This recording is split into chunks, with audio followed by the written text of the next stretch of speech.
എന്തായി? അവനെ കിട്ടിയോ? എല്ലാ സ്ഥലവും പരിശോധിക്കുന്നുണ്ട്. സംശയം തോന്നുന്നവരൊക്കെ ചോദ്യം ചെയ്യുന്നുണ്ട്. പക്ഷെ ആരെന്ന് വെച്ചാൽ അറസ്റ്റ് ചെയ്യാ. അവന്റെ ഏകദേശ രൂപമെങ്കിലും ഒന്ന് പറയാൻ പറ്റുമോ? ഇല്ലെന്ന് തന്നോട് എത്ര വട്ടം പറയണം.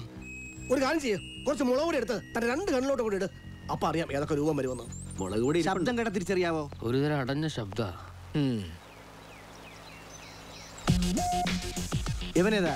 ഞാൻ പറഞ്ഞില്ലേ മറ്റേ കാര്യത്തിന് ഒരുത്തനെ വരുത്തിയിട്ടുണ്ടെന്ന്. നിന്റെ നാട് വിടാ. കുറച്ച് തെക്കാ സാറേ.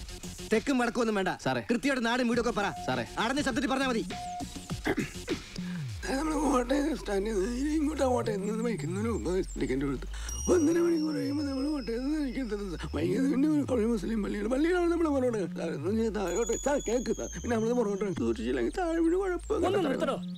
വെറുതെ അല്ല നാട്ടുകാർ മുഴുവൻ താൻ മണ്ടനാണെന്ന് പറയുന്നത്. എടോ, അവനെ ഇറക്കിയത് ആറാണിമുട്ടത്തുകാരാണെന്നുള്ളത് പകല് പോലെ വ്യക്തമാണ്. അവനെ തപ്പേണ്ടത് ഞങ്ങളുടെ അടുക്കളയിലല്ല, ആറാണിമുട്ടത്ത് പോയി പരിശോധിക്കടോ. എന്തായാലും എല്ലാരും ഒന്ന് കരുതിയിരിക്കുന്നത് നല്ലതാ. അറിഞ്ഞിടത്തോളം അവൻ ചില്ലറക്കാരനാണെന്ന് തോന്നില്ല. ഭീകരനാണോ ഭീകരൻ, കൊട്ടും ഭീകരൻ. പറഞ്ഞു വരുമ്പോ എന്റെ ഒരു പഴയ ശിഷ്യനായിട്ട് വരും. മായൻകുട്ടി വി എന്നാണ് അവന്റെ ശരിയായ പേര്. സത്യം പറഞ്ഞ അത് ചുരുക്കി മേയാവി എന്ന് വിളിച്ചത് ഞാനാ. ആള് ഭയങ്കര സൈസാണോ സ്രാങ്കേ? സൈസ് ആണോന്നാ? ഒരു 6 അടി 3.5 പൊക്കം, ഉരുക്ക് പോലത്തെ ശരീരം.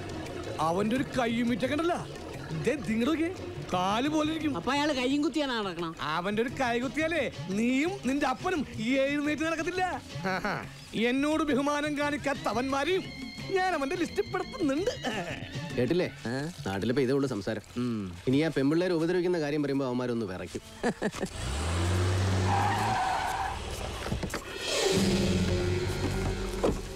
തോട്ടപ്പള്ളിയിലെ എച്ചിൽ നക്കി പട്ടികൾ മാത്രമല്ല, തന്തയ്ക്ക് പറഞ്ഞ നട്ടലുള്ള ആമ്പിള്ളാരും ഈ ഭൂമിയിലുണ്ടെന്ന് തെളിഞ്ഞില്ലേ?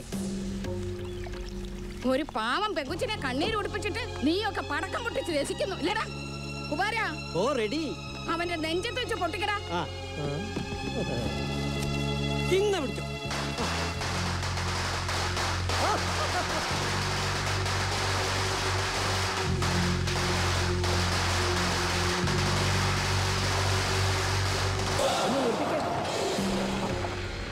എന്താണാവോ ആഘോഷം?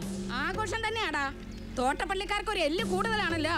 ആ എല്ല് ഒടിഞ്ഞതിന്റെ ആഘോഷ. കിടന്നു തുള്ളാതള്ളേ. ഒരുത്തം മറിഞ്ഞു നിന്നിട്ട് അടി വെച്ചെന്ന് വെച്ച് ഇവിടെ ഒന്നും സംഭവിക്കാൻ പോകുന്നില്ല. നിങ്ങളുടെ മകനല്ലേ ആ കൊലപാതകി? അവനെ രക്ഷിക്കാനാ ഇങ്ങനെ ഒരുത്തനെ ഇറക്കിയതെങ്കിൽ അതും നടക്കാൻ പോകുന്നില്ല. നീ ഇപ്പൊ വിളിച്ചില്ലേ കൊലപാതകിന്ന്?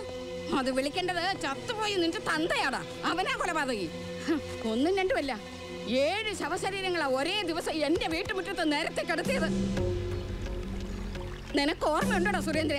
നിന്റെ തന്തയുടെ കൈ പിടിച്ച് നീ ആറാണിമുട്ടത്തെ പടി കയറി വരുമ്പോ ഭക്ഷണം കഴിച്ചിട്ട് 3 ദിവസമായെന്നാ പറഞ്ഞത്.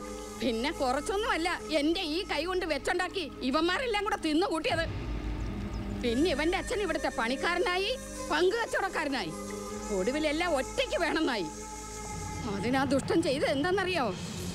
ഒരു വാഹനാപകടം ഉണ്ടാക്കി കുടുംബത്തിലുള്ള എല്ലാവരെയും ഒറ്റയടിക്ക് കൊല്ലാൻ നോക്കി. 7 പേര് അപകടത്തിൽ മരിച്ചത്. അതിന് കാരണക്കാരനായ ഇവന്റെ തന്തയും അയാൾ ഏർപ്പാടാക്കിയ ഡ്രൈവറെയും എന്റെ മോൻ ശിവശങ്കരൻ കൊന്നു എന്നുള്ളത് നേരാ. എന്നിട്ട് കാശും പണവും ഉപയോഗിച്ച് അവൻ രക്ഷപ്പെടാൻ നോക്കിയില്ല. പോലീസിന് പിടികൊടുത്ത് ശിക്ഷ സ്വീകരിച്ചു. അവൻ പരോളിൽ വരുമ്പോ അവനെ തള്ളാനും കൊല്ലാനും ഒക്കെ നീ ഒരുക്കം കൂട്ടുന്നുണ്ടെന്ന് എനിക്കറിയാം. എന്റെ മകന് ദൈവം ഉണ്ടടാ, അവനെ ദൈവം കാത്തോളും.